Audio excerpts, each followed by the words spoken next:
এই তিনটা কথা বলে নবী সাল্লাল্লাহু আলাইহি সাল্লাম বলছেন, এখানে তিনটা কথা বলছে হাদিস। এক নাম্বার, ঈদের দিন, কোরবানির দিন আল্লাহর কাছে সবচেয়ে প্রিয় আমল কোনটি? বলেন না, প্রাণী জবাই করা। দ্বিতীয় হলো, এই প্রাণীটা কিয়ামতের দিন পুরাটা নেকি হিসাবে আসবে। তিন নাম্বার, এই প্রাণীর রক্ত জমিনে পৌঁছবার আগেই কার কাছে পৌঁছে? আল্লাহর আরশে পৌঁছে, আল্লাহ পাকের কাছে পৌঁছে। তাহলে কুরবানির মাধ্যমে এত দ্রুত গতিতে, এত শর্ট টাইমে বান্দা আল্লাহর কুরব, নৈকট্য হাসিল করে। এই জন্য এটারে কুরবান, এই জন্য এটারে কি বলে? কুরবান। এই জন্য নবী সাল্লাল্লাহু আলাইহি সাল্লাম বলেন, ফাতিবু বিহা নাফসান। এই হাদিসের শেষ শব্দ, অতএব তোমরা খুশি খুশি দিলে কোরবানি করো। কি দিলে? খুশি খুশি। আরো 5,000 টাকা বাড়ায় নাও, আরো 10,000 টাকা বাড়ায় নাও, হ্যাঁ আরো 2,000 টাকা বেশি দাও। যেমনি সুন্দর হয়, যেমনি সুন্দর হয়, খুশি খুশি দিল। না পাইতে কোরবানি করতেছি, হ্যাঁ আরে আজকে 12 বছর কোরবানি করি, এবছর না করলে মানুষে কি করবে? মানুষে আমাদের মাথা করবে, আমাদের বাপের মাথা বলবো। মানুষে কি বলবো? মানে মানুষে বলবো আরে আপনি কোরবানি দিয়েছেন তো কি? মানুষে বলবে কি আর না বলবে কি? মানুষ দেখলেই কি আর না দেখলেই কি? লোক দেখানোর কোনো মানসিকতা। ইখলাস কাকে বলে? আল্লাহর জন্য কোনো কাজ, এটার অর্থ কি? ফুজাইল ইবনে আয়াজ রাহমাতুল্লাহি আলাইহি বলছেন, এটা স্পষ্ট আছে, আল আদকার কিতাবে আছে, আমি নিজে পড়ছি। তিনি বলছেন, তারকুল আমাল লি আজালিন নাস শিরকুন ওয়াল আমালু লি আজালিন নাস রিয়াউন ওয়াল ইখলাসু আন ইউআফিয়াকাল্লাহু মিনহুমা। মানুষ কিছু বলবে এই জন্য কোনো আমল ছেড়ে দেওয়া শিরক। মানুষ দেখবে, দেখুক এই জন্য কোনো আমল করা, এটাও শিরক। বুঝো নাই? তারকুল আমাল লি আজালিন নাস, মানুষের জন্য ছেড়ে দিই। আমি নামাজ পড়লাম হইলে, আমি কোরবানি দিলাম হইলে, অথবা আমি এই দানটা করলাম হইলে, কিন্তু মানুষই কি তা কয় এই জন্য দিলাম না। তাহলে মানুষ কিছু বলবে বলে ছেড়ে দিল। আবার মানুষ দেখুক, কিছু বলুক, কিছু বলুক, মানুষ এই জন্য আমলটা করা, এটাও রিয়া, এটাও শিরক। তাহলে ইখলাস কি? আল্লাহর জন্য হোক কি? তো তিনি বলেন, ওয়াল ইখলাসু আন ইউআফিয়াকাল্লাহু মিনহুমা, আল্লাহ তোমাকে উভয়টার থেকে রক্ষা করা, এটাই হলো ইখলাস। যে আমি মানুষকে দেখানোর জন্য করবো না, মানুষের জন্য ছাড়বো। ছেড়েছিও তো আল্লাহর জন্য, করেছিও কার জন্য? আল্লাহর। ভালোবাসেছি আল্লাহর জন্য, বিরোধিতা করেছি আল্লাহর জন্য। মান আহাব্বা লিল্লাহ ওয়া আবগাদা লিল্লাহ ওয়া আ'তা লিল্লাহ ওয়া মানা লিল্লাহ ফাকাদ ইসতাকমালাল ঈমান। ভালোবাসলো যে আল্লাহর জন্য, বিরোধিতা করলো আল্লাহর জন্য, দান করলো আল্লাহর জন্য, দান করে নাই নিষেধ করলো, না বেটা আমি দেবো না, এটা গান, এটা বাদ্য, এটা নাচ, এটা খেলাধুলা, এটা হারাম কাজ, আমি এমন কাজে দেব না 1 টাকাও, জান যায় যাবে। তো আল্লাহর জন্য নিষেধ করলো, আবার আল্লাহর জন্য দান করলো। আল্লাহ রাসূল সাল্লাল্লাহু আলাইহি সাল্লাম বলেন, তার ঈমান পূর্ণ হয়ে গেল। তার ঈমান পূর্ণ হয়ে গেল, তার ঈমান পূর্ণ হয়ে গেল। এই জন্য কোরবানির মাধ্যমে বান্দা আল্লাহ তাআলার গভীর নৈকট্য হাসিল করে। এই জন্য কোন রকম কোরবানি করতে নাই। তাতিবু বিহা নাফসান, খুশি খুশি দিলে কোরবানি করে। জুরাত আলীর কোরবানি দেও আর চাও কোন রকম একটা দেও না, হ্যাঁ। অথবা কোরবানি ওয়াজিব হইছে যতজনের, ফাঁকি ঝুঁকি। কোরবানি ফ্যামিলির মধ্যে ছেলে উপার্জন করে, বাবা উপরে কোরবানি ওয়াজিব, ছেলের উপরেও কোরবানি ওয়াজিব। ছেলে বিয়ে করে নাই কিন্তু তার সম্পদ আছে, তার উপার্জন আছে, কামরাও কোরবানি ওয়াজিব। তাহলে যতজনের উপরে কোরবানি ওয়াজিব, কোরবানি ওয়াজিব হইছে ফ্যামিলির 4 জনের উপরে। কোরবানি দেয় একজনে, কয় দিছে তো হুজুর, আমরার ঘরে কোরবানি দিছে। না না, আপনার ঘরে গোশতের ব্যবস্থা হয়েছে, এটা কোন মিয়া? আমরা বুঝি না মিয়া। সবাই মিলে যা আব্বার নামে দিছেন, সবার টাকার থেকে অর্থ হইলো আপনার ঘরে কোরবানির দিন খাওয়ানোর কি ব্যবস্থা হয়েছে? গোশতের ব্যবস্থা হয়েছে, কোরবানি হয় নাই। কোরবানি তো যতজনের উপরে ওয়াজিব হয় ততজনকে দিতে হয়, ততজনকে দিতে হয়। আব্বার জন্য বাড়িতে টাকা পাঠাইছি 30,000, বাড়িতে কোরবানি হইতেছে, আপনি তো প্রতি বছরই, আরে বছরের অন্য মাসে তো তুমি মিয়া বাড়িতে টাকা পাঠাও, তো হেসুমি টাকা কি কোরবানির লেগে নি দিছো? তাহলে বাবার জন্য তো মানুষ উপার্জন করার কারণে ঘরে তো টাকা দেয়, সেই এই কারণে কি তার কোরবানি মাফ হবে? তোমার কোরবানি কই? অসংখ্য মানুষ বিষয়টাকে ঝামেলা মনে করে, পেরেশানি মনে করে, ভালোভাবে বুঝতে চেষ্টা করে না। মনে করে এই সামাজিক একটা রসুম হিসাবে। আমি এই জন্য প্রায় বলি, প্রতি বছর মনে রাখবেন, মনে তো হয় হজে গেছে অনেক লোক, কিন্তু ফরজ হইছে কতজনের উপরে, গেছে কয়জন সেটা বলে। প্রতি বছর তো মনে হয় অনেক গরু জবাই হইতেছে, কিন্তু কুরবানি ওয়াজিব হইছে কয়জনের উপরে আর আদায় করছে কয়জন সেইটা বলেন মিয়া, সেই হিসাব বলেন। কি পরিমাণ মহিলাদের উপরে কোরবানি ওয়াজিব। বর্তমান সময়ে একজন মহিলার কাছে যদি কিছু স্বর্ণ এবং নগদ জমা টাকা, এই 3 দিন 10ই জিলহজ মানে কোরবানির দিন এবং পরের 2 দিন, এই 2 দিন 3 দিনে যদি কোনো মহিলার কাছে কিছু স্বর্ণ আর কিছু জমা টাকা আছে, মনে করেন মহিলার কাছে 1 ভরি স্বর্ণ আছে, 10,000 টাকা আছে, অতিরিক্ত টাকায় মহিলাদের তো এত অতিরিক্তই, এবার টিকিটি দিয়ে বাজার করবো নি, জীবনও করতো না, বাপরে বাপ, চিনি না। আপনার এগুলো দরকার পুরানো হয়ে দেব, গুনে ধরে দেবো দরকার টাকা এগুলো, তাইলে এগুলো আপনার তার কাছে জমা আছে। তাহলে এই 10,000 টাকা এবং 1 ভরি স্বর্ণের দাম একসাথ করলে 52.5 ভরি রূপার যেই দাম, এই 52.5 ভরি রূপার দাম যদি 1,000 টাকা করে ভরি হয় 52,500, যদি 1,500 টাকা করে রূপার ভরি হয় তাহলে 52 অর্ধেক কত? 26,000। তো তাহলে 52 লগে 26 যোগ করলে 78, হ্যাঁ 78, আরো মনে করেন হেনে 500, এনে 250, 750, তো কত হইল? এই 78,750 টাকা, মনে করেন 1,500 ধরছি সর্বোচ্চ, 1,500 টাকাও যদি রূপের বড়ি হয় তাইলে 78,750 টাকা হয় 52.5 ভরি রূপার দাম। তাহলে এই পরিমাণ টাকা যদি স্বর্ণ এবং ওই জমা টাকা মহিলা এই দুইটা মিলাইয়া যদি হয়, তাহলে এখন স্বর্ণে 1 ভরির দামে তো 1,00,000 টাকা। তাইলে স্বর্ণ এবং ওই টাকা মিলাইলে 78,750 টাকা হইছিনি, ওই আরো পার হয়ে গেছে কত আগে। তাইলে এই মহিলার উপরে কোরবানি ওয়াজিব কিনা? নিঃসন্দেহে কোরবানি ওয়াজিব, নিঃসন্দেহে কোরবানি। আমি আজকে সকালবেলা মহিলাদের মজলিসে এটা বলছি।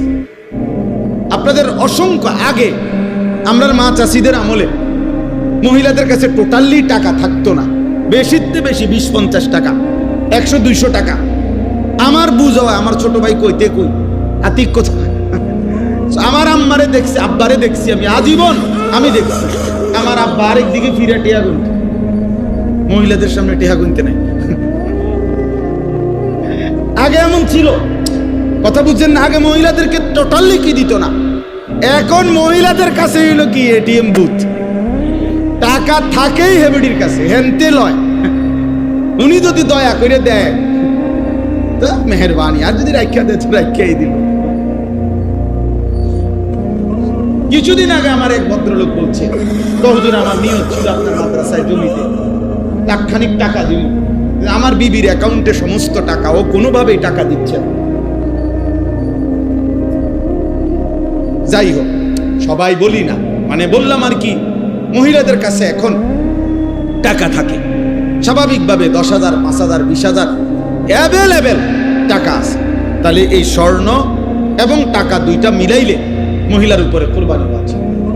তাহলে মহিলাদের কোরবানি কয়জনে দিল বলে? আমি আজকে বলছি এই জন্য যে মা বোন যারা আপনারা কোরবানি দিবেন না, কোরবানি দেন না, অথচ টাকা আছে, স্বর্ণ আছে, তাহলে আপনাদের কাছে আমার পক্ষ থেকে একটা বুদ্ধি আছে, কোরবানি না দিয়া বাঁচার সহজ বুদ্ধি আমি বলে দিছি সকালবেলা মহিলাদের বুদ্ধি হইল একদম সহজ বুদ্ধি। বুদ্ধি হইল কোরবানির 2 দিন আগে বা 1 দিন আগে আমাদের মাদ্রাসায় আপনি আপনার জমানো টাকাটা দান করে দিবেন।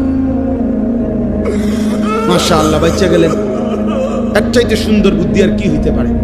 আপনি যখন মাদ্রাসায় টাকাটা দান করে দিলেন, তাইলে তো আর আপনার দ্বারে কি নাই, টাকা নাই, তাইলে এক আইটেম দিয়ে হবে না, কারণ শুধু স্বর্ণ হইলে 7.5 ভরি হইতে হইবে। তাইলে যেহেতু 7.5 ভরিও স্বর্ণ নাই, আর আলগা যে কয় টাকা জমানো ছিল এগুলো মাদ্রাসায় দিয়ে দিলে, দান করে দিলে, তাইলে আপনি কোরবানির থেকে বাইচা গেলেন, টাকাগুলো হারাইলেন। আর যদি টাকার প্রতি মায়া থাকে তো কোরবানি দিবেন। আল্লাহ আমাদেরকে তৌফিক দান করেন। পুরুষদের মধ্যে ছেলেটা এখনো মনে করেন বিয়ে করে নাই, হেতে তো অন্য বিয়ে করে না, হেতের কি কোরবানি? বিয়ের লোকে কোরবানির কি কথা বলেন না কেন? বিবাহের সাথে কোরবানির কি? তা তোমার বিয়ে তুমি করছো না, এটা তোমার দোষ, তুমি বিয়ে না করবা, এখনো সময় আছে। আগামী মাসের 6-7 তারিখের দিকে কোরবানি, তুমি বিয়ে করে নাও এখনই। তোমার বিয়ে করতে মানা করে কি? কথা বলেন না? তাহলে এটা কি কোনো কথা হইলো যে তে তো অন্য বিয়েই করে নাই, তার আবার কিসের কোরবানি? হ্যাঁ, বুঝতেই চায় না মানুষ। অথচ সব বালেগ আকেল মুকিম, তার সামর্থ্য যারা আছে, উপার্জন করে, বিদেশে হোক দেশে হোক শহরে হোক, তার উপরে কোরবানি আছে, তার উপরে কোরবানি আছে। আল্লাহ নবী সাল্লাল্লাহু আলাইহি ওয়াসাল্লাম বলছেন, ওয়াজিব হওয়ার পরেও যে কোরবানি আদায় করলো না, খোদার কসম নবী বলছে, মান ওয়াজাদা সাআতান লিআন ইউদাহিয়া ফালাম ইউদাহি, কোরবানি করে নাই অথচ সামর্থ্য ছিল, ফালা ইয়াকরাবান্না মুসাল্লানা, সে যেন আমাদের নামাজে না আসে, সে যেন ঈদগাহে না আসে, সে যেন মসজিদে না আসে। আল্লাহ রাসূল বলছেন, নাফরমান, তুই মসজিদে আসবি না, যা ঘুম যা, তুই গোশত রান্দা হইলে তোর মা তোরে খাওয়াইব, তুই ঘুমা, তুই নামাজ পড়তে হবে, তুই মসজিদে আসবি না, নাফরমান। তাহলে কত বড় ধমক! আর্থিক ইবাদত অনেকেই বুঝতে চায় না। এই হজ লক্ষ লক্ষ মুসলমানের উপরে ফরজ, বুঝতেই চায় না, ইচ্ছা করে বুঝে না। এমনি বেদরে থাকে, বেসক ধরে না। আমরা সাধারণ মানুষ, আমরা গ্রামের মানুষ, আমরা এত তান কি বুঝা কুলাই তার। মাশাআল্লাহ, বাতের থালা তো সব বুঝেন আপনি। হ্যাঁ, খানা আপনি যেহেতু কিছুই বুঝেন না, আপনি বুঝতেলাম কেন? আপনি সবসময় আলুর ভর্তা ডাল দিয়ে ভাত খাইবেন, আপনি যেহেতু মূর্খ মানুষ। এখন তো এই সময় বলবো, হাও কি কন হুজুর, পড়ালেখা করছি না তাই কি লেগে 2টা ভাতও খাইতাম না ঠিক মতো। দুনিয়া বুঝার বেলায় কি 100 দুনিয়া সব বুঝে, বিএস বুঝে, সিএস বুঝে, আরএস বুঝে, গ্রামে কাল লগে কোনান দিয়ে ফেঁস লাগাইতে হইব। মাশাআল্লাহ, পুরা বুঝে, সব বুঝে, গন্ডগোলের সব, কিন্তু আখেরাত বুঝে আসলে বুঝে না, না বুঝতে চায় না, বুঝতে চায়, আর্থিক ইবাদত আদায় করতে চায় না। অথচ হজ, আল্লাহ নবী সাল্লাল্লাহু আলাইহি সাল্লাম বলেন, কসম যার উপরে হজ ফরজ হলো অথচ সে হজ করলো না, নবী সাল্লাল্লাহু আলাইহি সাল্লাম বলেন, আমি জানি না ওইটা ইহুদি মরলো নাকি খ্রিস্টান মরলো। আর কোনো আমলের ব্যাপারে এত বড় কথা বলে নাই, আর কোনো আমলের ব্যাপারে।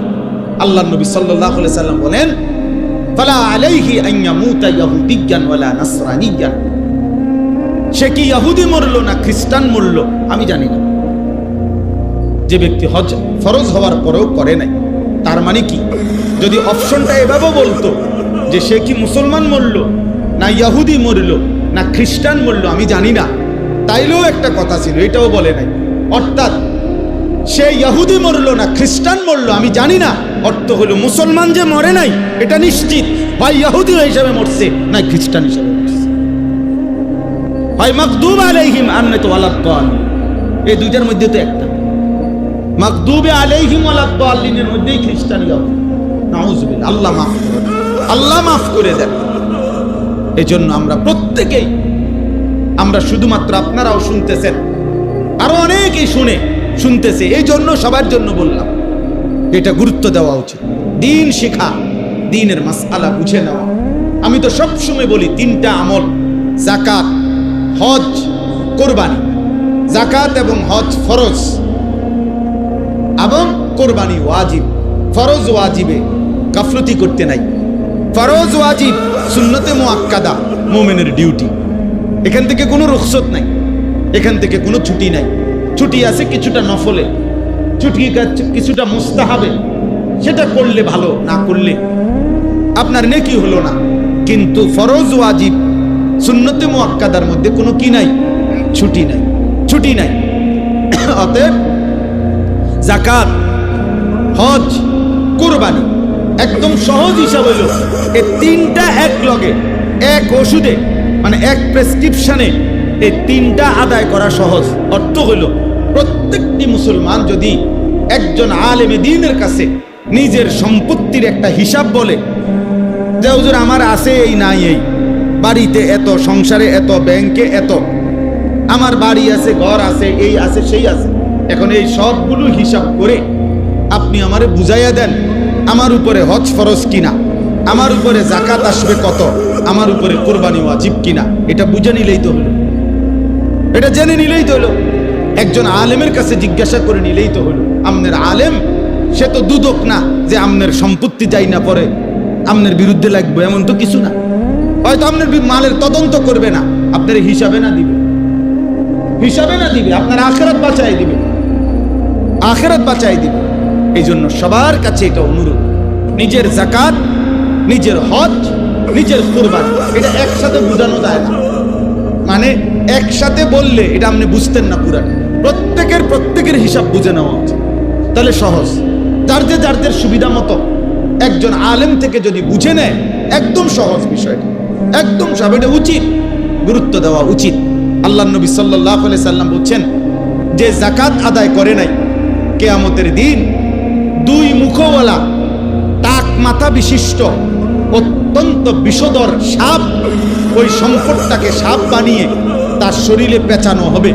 খোদার কসম নবীজি বলছে ওই দুই মুখ সাপ তখন তার দুই গালে ঠোকরাইতে থাকবে আর বলবে আনা মালুকা আনা কানসুকা, নাফরমান আমি তোর সেই মাল, আমি তোর সেই সঞ্চিত সম্পদ যেগুলো যাকাত দাও নাই।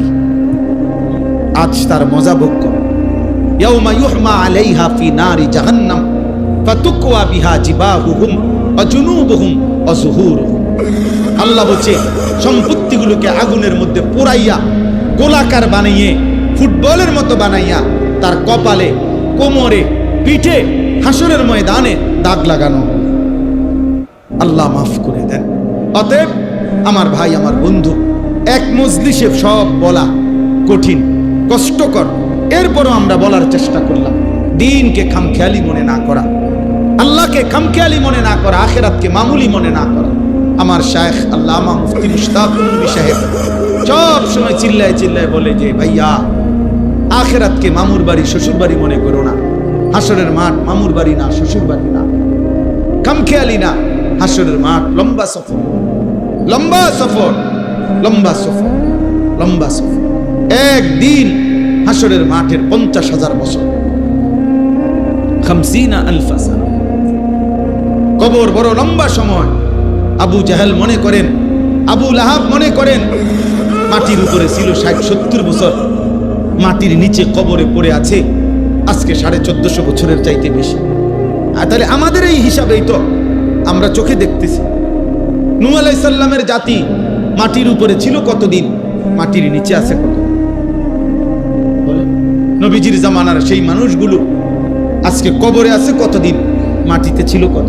পৃথিবীর অহংকারীরা নমরুদ বলেন, ফেরাউন বলেন, কতদিন মাটিতে ছিল, মাটির উপরে ছিল অল্প সময়, মাটির নিচে পড়ে আছে আজ হাজারো বছর, হাজারো বছর। আখিরাতকে মামুলি মনে করতে নাই, মামুলি মনে করতে নাই। এই জন্য প্রত্যেকের এটা খেয়াল করা উচিত, প্রত্যেকেই কোরবানির বিষয়ে, হজ্জের বিষয়ে গুরুত্ব দেওয়া উচিত। এটা একটা মহব্বতের ব্যাপার, মহব্বতের হজ, ভালোবাসার সফর, মহব্বতের সফর। এক বান্দার ভালোবাসার চূড়ান্ত যখন হয়, কোন বান্দা যখন ঈমান আনে তো আল্লাহর ভালোবাসা তার কলিজায় তৈরি হয়। এরপরে যখন নামাজ পড়ে ভালোবাসা বাড়তে থাকে, যাকাত দেয় ভালোবাসা বাড়তে থাকে, রোজা রাখে ভালোবাসা বাড়তে থাকে। কিতাবে আমরা নিজে পড়ছি যে বুজুর্গানে দ্বীন বলে বান্দার ভালোবাসা যখন অস্থির হয়ে যায়, বেচাইন হয়ে যায়, বান্দা যখন আল্লাহর ভালোবাসায় সবচেয়ে বেশি বেড়ে যায় তো সে আল্লাহর ঘরে ছুটে যায়, আল্লাহর ঘরে ছুটে গিয়ে মালিকের ঘরের চারদিকে ঘুরতে থাকে। একবার কাবার চারদিকে ঘুরে, একবার সাফা মারওয়ায় ঘুরে, একবার মিনায় ঘুরে, একবার আরাফাতে হাঁটে, একবার মুজদালিফায় হাঁটে। কিরে ভাই এমন করো কেন? একবার এখানে একবার ওইখানে, এত জায়গায় ঘোরাঘুরি করছো কেন? তো আশেক বলে আমি আমার মাওলাকেই তালাশ করছি। হজ আশেকানা সফর, আশেকানা সফর, মহব্বতের সফর। প্রিয়জনের সবচেয়ে ভালোবাসা যখন কারো বাড়ে তো সে মালিকের ঘরে ছুটে যায়। বুজুর্গানে দিন তো উদাহরণ দিছে যে কায়েস লায়লার বাড়ির চারদিকে ঘুরতো। মানুষ জিজ্ঞাসা করলে বলতো ঘুরো কেন? বলছে এই জন্য ঘুরি যে আমার এই বাড়ির ভিতরেই আমার মা শুকা লায়লা আছে, এজন্য বাড়ির চারদিকে ঘুরি। তো বান্দা যেন বলে এই ঘরের চারদিকে কেন ঘুরি? এটা নাকি আমার মালিকের ঘর, এটা নাকি আমার আল্লাহর ঘর, এজন্য ঘরের চারদিকে ঘুরছি যদি আমার মালিককে পেয়ে যাই। তো এমন আশিককে তো আল্লাহ তাআলা তার ভালোবাসা দেবেন, ভালোবাসা দেবেনি। এই জন্য নবী সাল্লাল্লাহু আলাইহি সাল্লাম বলছেন রাজাআকা ইয়াউমিন ওয়ালাদাতহু হজ করলো সে যেন মায়ের পেটের সদ্যজাত সন্তানের মতো নিষ্পাপ হয়ে বের হল। আল্লাহ আমাদেরকে তৌফিক দান, আমরা যেন হজ কুরবানি আদায় করতে পারি। এটা বহুতই বড় মহব্বতের ইবাদত। আমার শায়েখ আল্লামা মুফতি মুশতাকুর নবী সাহেব হুজুরকে আমি একবার জিজ্ঞাসা করছিলাম যে আপনি মোট এই পর্যন্ত কতবার হজ উমরা করছেন? হুজুরে আমারে বলছিল মাওলানা শ্বশুর বাড়িতে মানুষ কয়বার যায় এটা কি গুনে রাখে? ওই যে না গুনবে কেন? ঠিক আল্লাহর ঘরের সফর এমন মহব্বতের সফর, এটা গুনাগুনির সফর, এখানে গুনার কিছু নাই, এটা গুনবার কিছু তো আশেকানা সফর। এই জন্য কোরবানির মাধ্যমে বান্দার আল্লাহর নৈকট্য হাসিল করে, হজ্জের মাধ্যমে বান্দা আল্লাহর নৈকট্য হাসিল করে। আল্লাহ আমাদেরকে তৌফিক দান করেন, আল্লাহ আমাদেরকে কবুল করে নেন। এই আয়াতের মধ্যে আল্লাহ তাআলা বলেন ওয়াতলু আলাইহিম নাবা আবনাই আদম বিল হক। আল্লাহ বলেন বন্ধু আপনি আমার বান্দাদেরকে আদমের দুই সন্তানের ঘটনা শুনায়া দেন সুন্দরভাবে, পূর্ণাঙ্গভাবে। ইজ কাররাবা কুরবানান, যখন তারা দুই ভাই হাবিল কাবিল কুরবানি করলো, ফাতুকবিলা মিন আহাদিহিমা ওয়া লাম ইউতাকাব্বাল মিনাল আখার। আল্লাহ একজনের কুরবানি কবুল করলেন, আরেকজনের কুরবানি কবুল করলেন না। ক্বালা লাআকতুলান্নাকা, কাবিল যে ভাইয়ের কুরবানি কবুল হয় নাই সে তার ভাই হাবিলকে বলল আমি তোমাকে হত্যাই করে ফেলবো। ক্বালা ইন্নামা ইয়াতাকাব্বালুল্লাহু মিনাল মুত্তাকিন।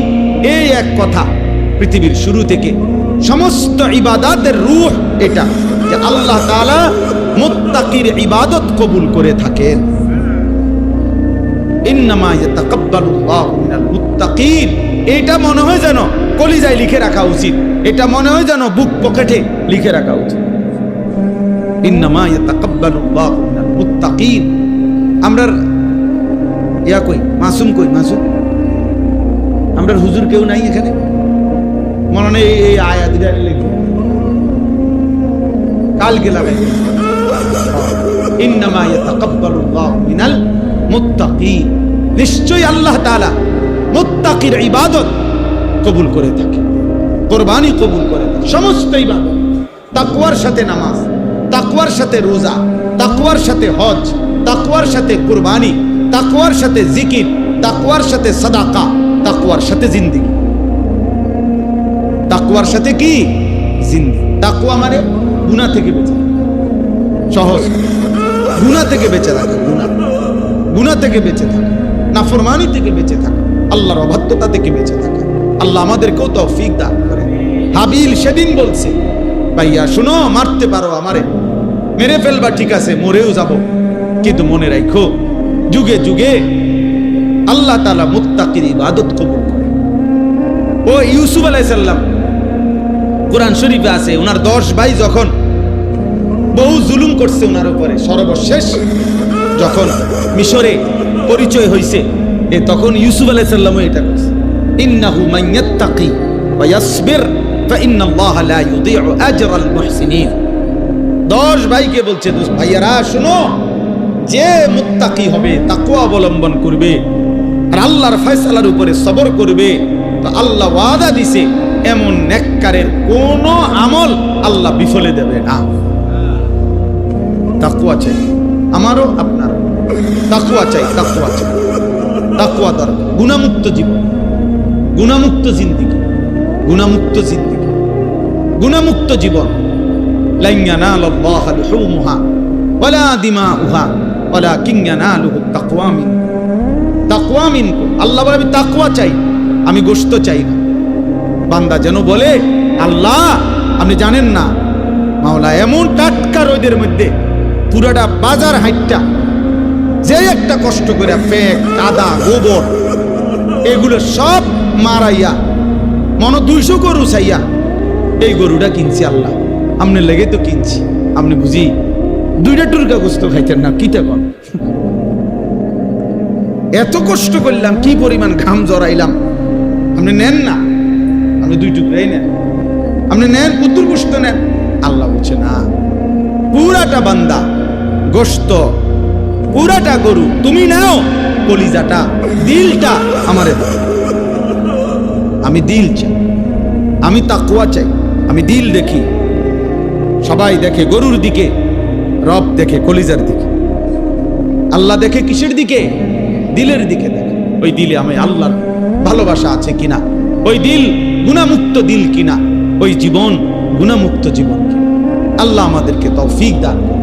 হজের মধ্যে আল্লাহ কোরআনে বলছে, ওয়াতাযাওয়াদু ফাইন্না খায়রাজ যাদিত তাকওয়া ওয়াত্তাকুনি ইয়া উলিল আলবাব। আল্লাহ বলছে হোটেল মোটেল না, তাকওয়া, তাকওয়া। হজের মধ্যে আল্লাহ বলছে ওয়াত্তাকুনি ইয়া উলিল আলবাব, হে বিবেকবান, তাকওয়া বলো। হজের মধ্যেও তাকওয়া।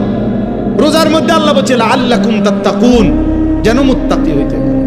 যাকাতের মধ্যে বলছে তুতাহিরুহুম ওয়া তুযাক্কিহিম বিহা, আমি আল্লাহ যাকাত দাও তো আমি এর বিনিময়ে তোমার অন্তর গুনাহ থেকে পবিত্র করে দেব। তাকওয়া, মুত্তাকি, তাকওয়া বানিয়ে দিয়ে দাও। হুদাল্লিল মুত্তাকিন আল্লাযীনা ইউমিনুনা বিল গায়বি ওয়া ইউকিমুনাস সালাহ। নামাজেও তাকওয়া, ঈমানেও তাকওয়া, সব কিছুতেই তাকওয়া। আল্লাহ আমাদেরকে তাকওয়ার জীবন দান করেন, তাকওয়ার জীবন দান করেন। সর্বশেষ এই যুবক যে কয়জন ভাই আছেন তাদের জন্য আর 2টা মিনিট কথা, এরপরে আমার কথা শেষ। আমার কোরবানি সম্পর্কিত কথা আলহামদুলিল্লাহ যেটুকু বলার বললাম। বিস্তারিত মাসআলা আরো জেনে নিবেন, আরো বুঝে নিবেন। প্রত্যেকেই খেয়াল করবেন, আমি বাঁচতে কোরবানি না দিয়ানি বাঁচতারি না, দোস্ত দিয়ানি নৈকট্য পাইতে পারি। কথা বলেন না কেন? চেষ্টা করতে হবে আমি দিয়ানি কি পারি নৈকট্য হাসিল করতে, না দিয়ানি বাঁচতারি। আল্লাহ বাঁচাইছেন, আল্লাহ বাঁচাইছে না বেটা, আল্লাহ তোরে তৌফিকে দিছে না বেটা, গনাতে ধরছে না বেটা। এই জন্য কোরবানি দেওয়ার চেষ্টা করবেন, হজ করার চেষ্টা করবেন, যাকাত দেওয়ার চেষ্টা করবেন। আল্লাহ তৌফিক দান করেন। সর্বশেষ যে কথাটা ছেলেদের জন্য বলতে আছে, এখানে একটা কথা আছে, কাবিল তার বোন, তার সাথে ওই বোনের প্রেমে আসক্ত ছিল, ওই বোনকেই বিয়ে করতে চাইছে। অথচ আল্লাহর বিধান ছিল যে না, এই বোন না, বরং হাবিলের সাথে যে বোন তুমি তাকে বিবাহ করবা। সে বলছেন আমি আল্লাহর বিধান মানি না, আমি ওই নারীকে চাই। 2, আদম আলাইহিস সালাম তিনি একজন নবী ছিলেন, তো তিনি বলছেন যে কাবিলকে যে তুমি হাবিলের সাথে বোনকেই বিবাহ করো। কাবিল বলছে না, আমি নবীর হুকুমও মানি না, আমি নারী চাই, আমি যেটা পছন্দ করছি আমি এটাই চাই। 3, আদম আলাইহিস সালাম একজন পিতা ছিলেন, তার বাবা, শুধু নবী না উনি তো বাবাও। তো বাবা হিসাবে উনি বলছেন সন্তানকে তুমি হাবিলের সাথে বোনকে বিবাহ করো, এটাই বিধান, তুমি তোমার সাথে বোন বিবাহ করো না। সে বলছে আমি বাপ তোমারও মানি না, আমি নারী চাই। এই জন্য যেই যুবক, যেই কিশোর নারীতে আসক্ত, এই জানোয়ার আর মানুষ থাকে না। মনে রাখি, নারীর প্রতি আসক্ত যে এই ছবি, এই হারাম প্রেম, হারাম সম্পর্ক যার মধ্যে থাকে, ওই শেষ পর্যন্ত তার কথা হয় এমন যে আমি আল্লাহ মানি না, আমি নবী মানি না, আমি মা বাপ মানি না, আমি নারী চাই, আমি নারী চাই। নাউজুবিল্লাহ, নাউজুবিল্লাহ। আমার কাছে একটা কিতাব আছে, শায়েখ মোহাম্মদ সালেহ আল মুনাজ্জিদ। এই কিতাবের মধ্যে আমরাদুল কুলুব, অন্তরের রোগ সমূহ, এই বইয়ের মধ্যে আছে। উনি বলছে নারীর আসক্তি এত জঘন্য, উদাহরণ দিছে পূর্ববর্তী এমন ব্যক্তি পৃথিবীতে গেছে যে নারীর প্রতি আসক্তি হয়ে শেষ পর্যন্ত সে এই কথা বলে ফেলছে যে আমি সৃষ্টিকর্তার সান্নিধ্য কিংবা জান্নাত প্রাপ্তি সেটাও পছন্দ করি না, তোমাকে বিনা। তোমাকে যদি না পাই আমি রবের সান্নিধ্য চাই না, তোমাকে যদি না পাই আমি জান্নাতও চাই। এই জন্য একজন যুবক যদি মনে রেখো, বিবাহ বহির্ভূত আল্লাহ তাআলা সবর করতে দিলে নির্দিষ্ট সময়ে হালাল পবিত্র স্ত্রী মিলে যাবে। তাইলে নারীর আসক্তি, নারীর প্রতি লোভ শেষ পর্যন্ত আল্লাহ ভুলায় দেয়, নবী ভুলায় দেয়, মা বাবার ইজ্জত কি করে দেয়, ভুলায় দেয়। পোলা মাইয়ারে লইয়া বাইজ্ঞা যায়, মাইয়া ফুলারে লইয়া বাইজ্ঞা যায়। এরপরে মাস তিনেক পরে হয় পোলা মাইয়ারে নয় মাইয়া ফুলারে ফাঁসাতে একটা লাথি দিয়া পাঠায়, যা পিছে দিয়া ফিরত যা। যে যারে লাথি দিতে, যে যারে লাথি দিতে, লাথি ছাড়া আর কপালে কিছু, আর কিছু কপালে। স্বামী স্ত্রীর পবিত্র বন্ধন আল্লাহ ওয়াদা দিছে, স্বামী স্ত্রীর পবিত্র বন্ধনে আমি আল্লাহ তিনটি নিয়ামত দান করব। কয়টা? লিতাসকুনু ইলাইহা, এক নাম্বার আমি আল্লাহ স্বামীকে বলছে তোমার স্ত্রী দেব তোমাকে, পুরুষকে বলছে এক তোমার দিল আমি সুকুন শান্ত করে দেব।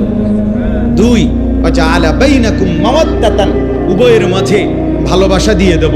তিন ওয়ারাহমাতান, একে অপরের প্রতি দয়া মায়াও দিয়ে দেব।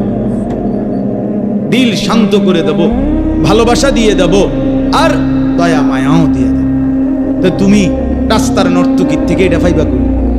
মোবাইলের নর্তকী তোমারে ভালোবাসা দিব করতে, বেড়ি তো হুদা আসে, বেড়ি তো চোররে দেখলো আসে, ডাকাইতের দেখলো আসে, বুড়ার লেগেও আসে, জোয়ানের লেগেও আসে। কর্তা নারী কি শুধু জোয়ানের লেগে নিয়ে আসে? এই তো সবাই লেগে আসতেছে যে সবাই দেখো জোয়ান বুড়া অসল, সবাই লেগে তো হাসি দিছে। সে তার তো টাকা দরকার, তার তো ভিউ দরকার, তার তো সম্পদ দরকার। নাউজুবিল্লাহ, নাউজুবিল্লাহ। আল্লাহ আমাদেরকে মাফ করে দেন। এজন্য হাবিল কাবিলের এই ঘটনা থেকে আমরা এটা শিক্ষা পাই, নারীর আসক্তি। এই পৃথিবীতে প্রথম পাপ নারীর আসক্তি। ওই কাবিলের প্রথম গুনাহই এটা, যে নারীর প্রতি আসক্তি। আর এই পৃথিবীতে প্রথম কার্যকর আল্লাহর অবাধ্যতা কতল। নারীর জন্য কাউকে কি করা? হত্যা। আউয়ালু মান সান্নাল কাতল, এই প্রথম হত্যার সূচনা করেছে কাবিল। এজন্য পৃথিবীতে যত মানুষ অন্যায়ভাবে হত্যা হয়, প্রত্যেকটা অন্যায় হত্যার পাপ কাবিলের আমলনামাতেও লেখা। নাউজুবিল্লাহ, আল্লাহ আমাদেরকে মাফ করে দেন। এজন্য কিশোর যুবকরা, মাদ্রাসার তালিবে ইলম আছো, কোন শিক্ষক আছেন, যে আছো দোস্ত, আমি সহ আমরা সবাই নিজেকে পবিত্র রাখতে হবে। আখলাকের পবিত্রতা, চরিত্রের পবিত্রতা দোস্ত অনেক বড় নিয়ামত। পৃথিবীতে আলোকিত মানুষ হয় তারা যে তার আখলাক ভালো রাখছে। চরিত্রহীন যুবক, চরিত্রহীন ছেলে মেয়ে, ওই অপদার্থ একদিন পৃথিবী থেকে হারিয়ে যায়, হারিয়ে যায়। আল্লাহ আমাদেরকে হেফাজত করেন, চরিত্রবান উত্তম আখলাকওয়ালা যুবক হিসাবে কবুল করে নেন।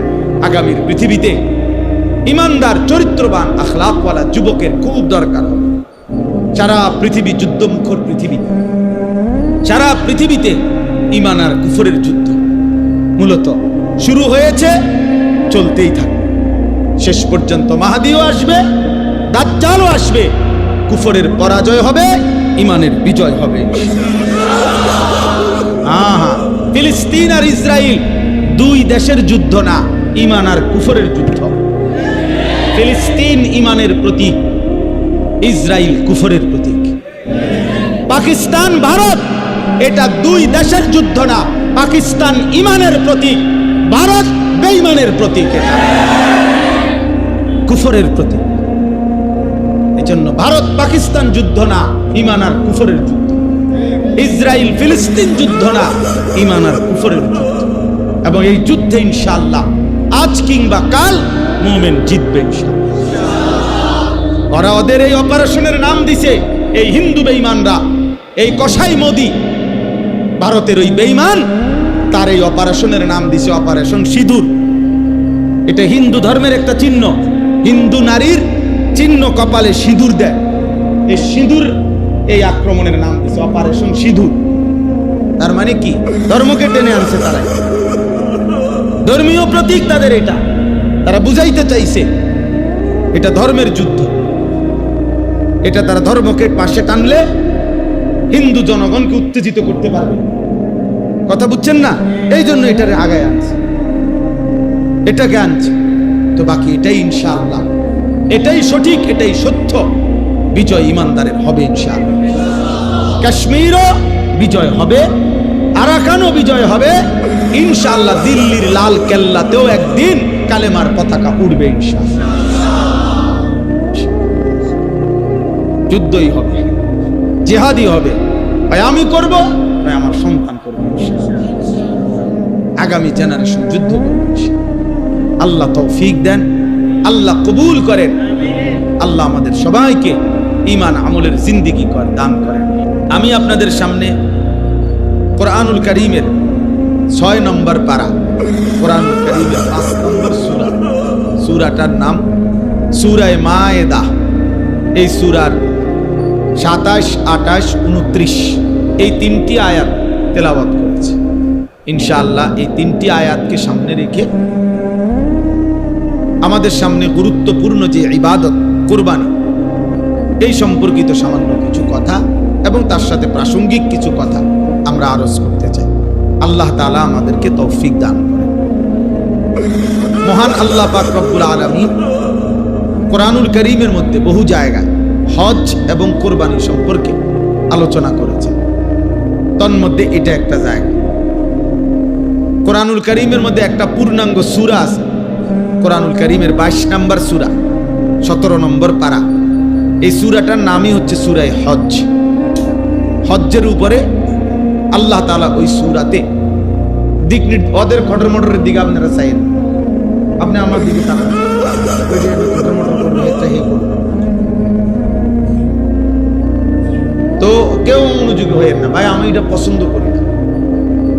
আমি ব্যক্তিগতভাবে এই সদবদ পছন্দ করি না। কত হলো মনোযোগ দেশ, আর নাইলে হেউ চলে যাক, আমার কোনো সমস্যা নেই, উঠে যাক।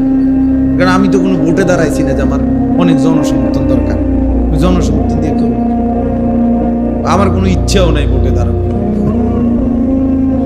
না, ভবিষ্যতের দরকার নেই। ভবিষ্যতে আরো আলহামদুলিল্লাহ উপযুক্ত বহুত লোক আছে, উনারা ভোটে দাঁড়ান, সুবিধা কি? সব কাম আমি করতেই এত জরুরি কি? তাইলে এই জন্য বললাম মনোযোগ দিলে ভালো, আল্লাহর কথা দিল দিয়ে শুনলে আমারও লাভ, আপনারও লাভ। কোনো এক শব্দ কারো দিলে লাগে, কোনো এক কথা কারো দিলে লাগে, দিলে লাগে। আমি বলছি না, আমি একবার উমরার সফরে আল্লাহর ঘরের কাছে মক্কা শরীফ, এক লোক আমারে দৌড়ায় এসে বাংলাদেশে জড়ায়া ধরছে, ধরে বলতেছে, হুজুর আমি আপনার এক কথার কারণে আমি আল্লাহর ঘরে আসছি এবছর। আমি কি কথা?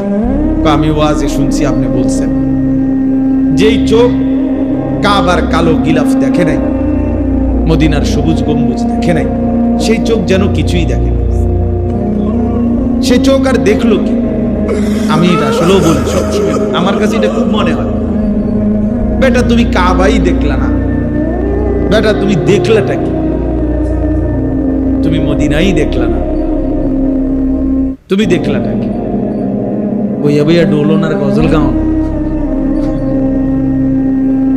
হ্যাঁ বুঝেন না? আর যাওয়া ভিন্ন বিষয়, ভিন্ন বিষয়। কোরআনুল কারীম আল্লাহ তাআলা স্পষ্ট আছে, আশ্চর্য আয়াত। খুদ আল্লাহ তাআলা বলছে সূরা হজ্জের মধ্যে আছে, আল্লাহকে যদি কেউ প্রশ্ন করে, মাওলা এই যে আপনার বান্দারা হজে যায়, ফায়দা কি, লাভ কি? নামাজ আপনি যার যার জাগাত করাইতেছেন, রোজা যার যার জাগাত থেকে পালন করলেই হয়ে যায়, যাকাত পৃথিবীর যে কোনো প্রান্তে যার যার এলাকার থেকে আদায় করলেই হয়ে যায়, জিকির, তেলাওয়াত, দান, সাদাকা।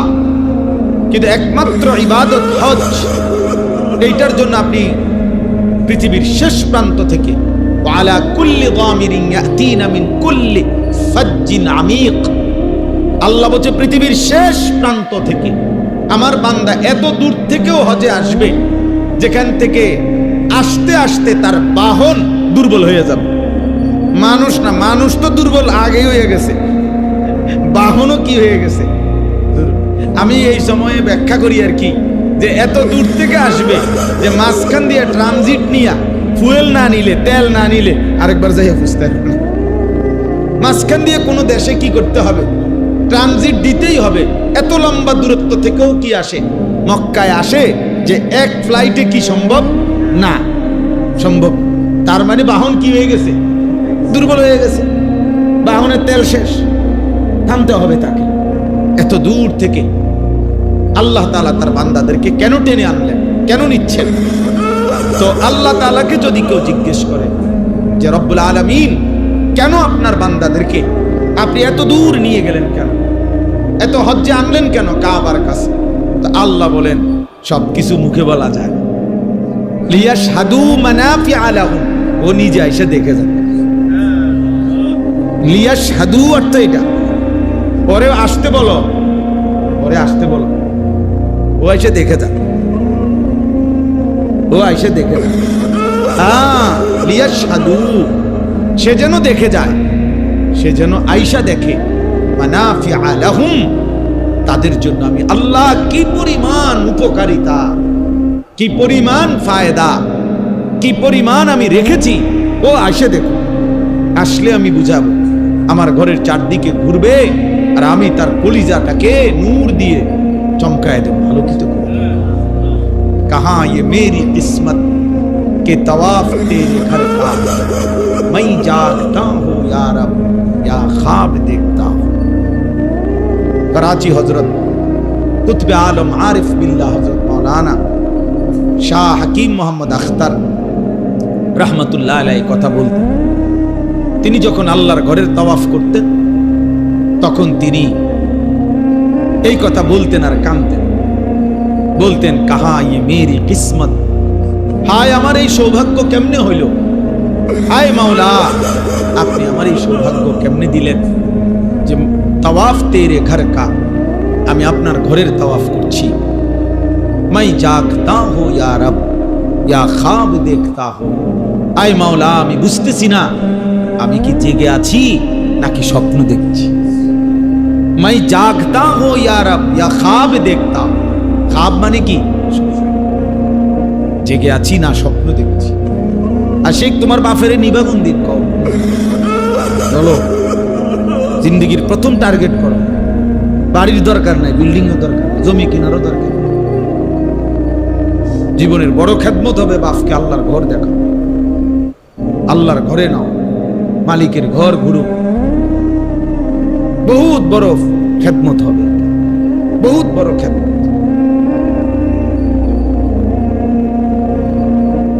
আল্লাহ তৌফিক দান করে। মানে আমার এই বাড়িওয়ালা যিনি আবু বকর ভাই, পুরা বাড়ি আজকে 10 বছর যাবত তার বাড়িতে আমাদের এই মাদ্রাসা, আলহামদুলিল্লাহ। তো বলতেছিলাম যে লিয়াশহাদু মানাফিআ লাহুম, আল্লাহ বলছে ও নিজে আইসা দেখুক উপকার, ও আসলেই বুঝবে সাফা মারওয়ায় সাই করলে কি হয়, মিনার তাবুতে কি হয়, আরাফাতের ময়দানে দিলের হালাত কি হয়, মুজদালিফার রাত গভীরে অন্ধকার রাতে দিলের অবস্থা কি হয়। তো সে আসলেই বুঝবে, আমি আসলেই বুঝাবো। আল্লাহ আমাদের প্রত্যেককে তৌফিক দান, প্রত্যেককে আল্লাহ কবুল করে। তাহলে ওই বলতেছিলাম যে কথার জন্য, যে মনোযোগ দিলে কোনো এক লাইন, কোনো এক শব্দ আল্লাহ তাআলা হয়তো দিলে লাগায় দেয়, দিলে লাগায়। এই জন্য আমরা প্রত্যেকেই, শুধু আমার বয়ান না, সমস্ত বয়ান, জুমার বয়ান, উলামায়ে কেরামের সব নসিহত দিল দিয়ে শোনা উচিত, মনোযোগ দিয়ে শোনা উচিত। মামুন ওই যে ওই মোবাইল ছেলেটার একটা বালিশ এনে তো বেচারা, তাহলে ওই বাইরে বালিশ দেওয়া একটা কষ্ট করে শুইবে, অর্ধেক শুয়ে লাইছে উনি মোবাইল ছবি উঠাইতে উঠাইতে, বাকিটা বালিশ দিলে বাকি শুয়ে যাবে ইনশাআল্লাহ। আল্লাহ শোয়ার তৌফিক দান করুন। তো আমি দেখি দোস্ত, আমি বড় বেজাল্লা মানুষ, রাইজগার বেজাল্লা না, আপনি বইয়ে বইয়ে মস্কারি করবেন এনে, আমি মস্কারি পছন্দ করি না।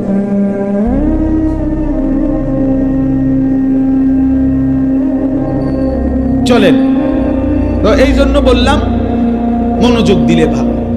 যাই হোক, তো কোরআনুল কারীমের মধ্যে আল্লাহ তাআলা সূরা হজ, ওই সূরার মধ্যে হজ্জের কথাও আছে, কুরবানির কথাও আছে।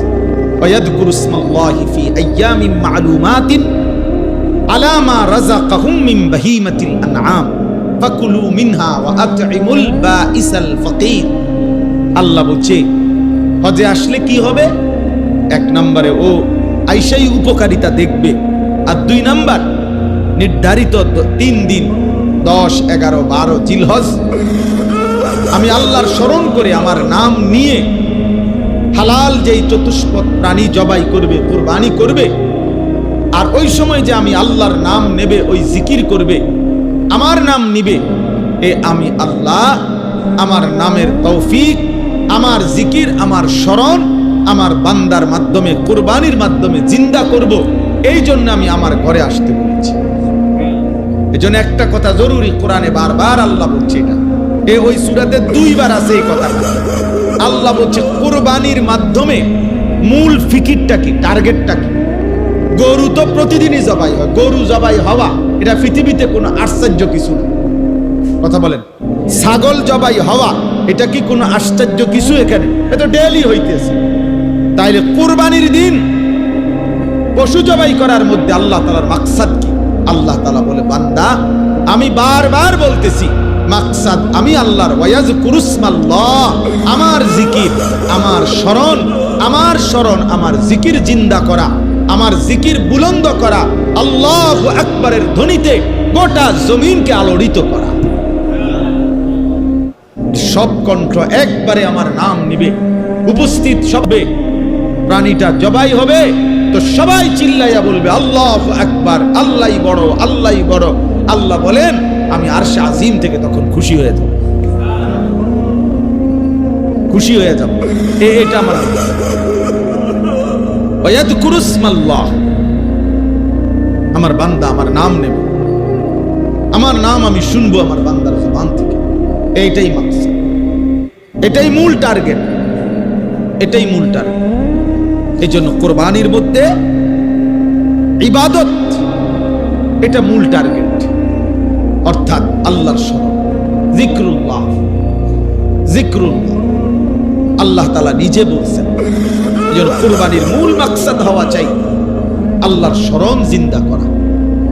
আল্লাহ আমাদেরকে তৌফিক দান করে। কোরবান এই শব্দটি 2টা শব্দ, একটা হলো ঈদুল আযহা, যেটা আমরা ঈদুল আযহা বলি, আরেকটা হলো কোরবান। এটাও বলি, ওইটাও আমরা বলি যে ঈদুল আযহা। আযহা এই শব্দটা কোরবানির ক্ষেত্রে ব্যবহার হয়। আযহা, উদহিয়া, ইদহিয়া, দহিয়া, আদাহি, দহায়া, এই সবগুলো এক শব্দ, কোনটা এক বচন, কোনটা বহু বচন। আযহা, উদহিয়া, ইদহিয়া, দহিয়া, আদাহি, দহায়া, সবগুলোর এক শব্দ, এক বচন, বহু বচন। এই সবটাকেই বলা হয় ঈদুল আযহা, ইয়াউমুল উদহিয়া। তাহলে এটা কি অর্থ? কি অর্থ? হলো সহজ বুঝাগো, সহজ বুঝবে। সকালবেলা সূর্য যখন উঠে এই সূর্য উঠবার 15-20 মিনিট পরের টাইমকে এশরাকের সময় কয়। স্বাভাবিকভাবে আমরা তখন কি পড়ি? এশরাকের নামাজ। এর একটু পরে আবার এই সময় ঘন্টা খানিক সূর্য শুধু উঠতেই থাকে, বাড়তে থাকে। 1 থেকে 1.5 ঘন্টার ব্যবধানে সূর্য যেদ্দুর বড় হওয়ার, যেদ্দুর আলো ছড়াইবার, এটা পূর্ণ ছড়ায় ফেরে। এরপরে একটা নির্ধারিত সময় পর্যন্ত ওই আলোটাই আলোকিত করে রাখে। এরপরে আবার একটা সময় আসলে সূর্য হেলতে শুরু করে। তো এই প্রথম যখন সূর্য ওঠে তখন আলো বাড়তে বাড়তে বাড়তে 1-1.5 ঘন্টা ব্যবধানে যখন পূর্ণ আলোকিত হয়, সূর্যটা ছড়িয়ে পড়ে আলো, ওই টাইমটাকে বলা হয় ওয়াক্তুদ দুহা, দোহার সময়, চাষতের সময়। যেটা আমগো বাপ চাচা, দাদারা, মা চাচিরা চাষতের নামাজ, নফল নামাজ পড়ে। আমার মারে আমি আজীবন দেখছি, মা নাস্তা খাইতেন না, কইতো মার কোনো চাষতের নামাজ বাকি রয়েছে। তা আমরা ছোটবেলায় কইতাম কি শাস্তের নামাজ খেতে আবার মনে করতাম কি শাস্তের নামাজ। তো মা এই শাস্তের নামাজ না পড়ে এই 7:30, 8টা এরকম টাইম, এইটা না পড়ে মা নাস্তা করতেন না। তাইলে এইটারে বলা হয় ওয়াক্তুদ দুহা, দুহার সময়। কোরআনুল কারীমের মধ্যে একটা সূরাই আছে এবং কোরআনে আল্লাহ তাআলা এই সময়ের কসম করছে, ওয়াদ-দুহা ওয়াল-লাইলি ইযা সাজা। এই যে ওয়াদ-দুহা, এই দুহা শব্দের অর্থ এটাই, সকালের সূর্য পূর্ণ আলোকিত হওয়ার সময়। তো সকালের সূর্য যখন পূর্ণ আলোকিত হয়, এই টাইমটাকে বলা হয় ওয়াক্তুদ দুহা। আর এইটাই হলো কোরবানির টাইম, কোরবানির প্রাণী জবাই করার সময়। এরই মধ্যে কোরবানির 2 রাকাত ঈদুল আজহার ওয়াজিব নামাজ কি হয়ে যায়? আদায় হয়ে যায়। হইয়ে এরপরে কি শুরু হয়? এই জন্য কোরবানির মাসনুন উত্তম সময়টাই হলো কি? ওয়াক্তুদ দুহা, এই সময়টা। এই জন্য এই আদহা, উদহিয়া, ইদহিয়া, দহিয়া, দহায়া, আবাহি, এই সবগুলোর দ্বারা এই সময়টাকে বোঝায়। অর্থাৎ এই সময়ে যেহেতু স্বাভাবিকভাবে কোরবানি শুরু হয়, এই জন্য এটাকে ইয়াউমুল উদহিয়া বলে অথবা ঈদুল আজহা বলে। এইটাকে এই জন্য বলা এই কোরবানির শুরুর টাইমটাকে। হাদিসের মধ্যে আছে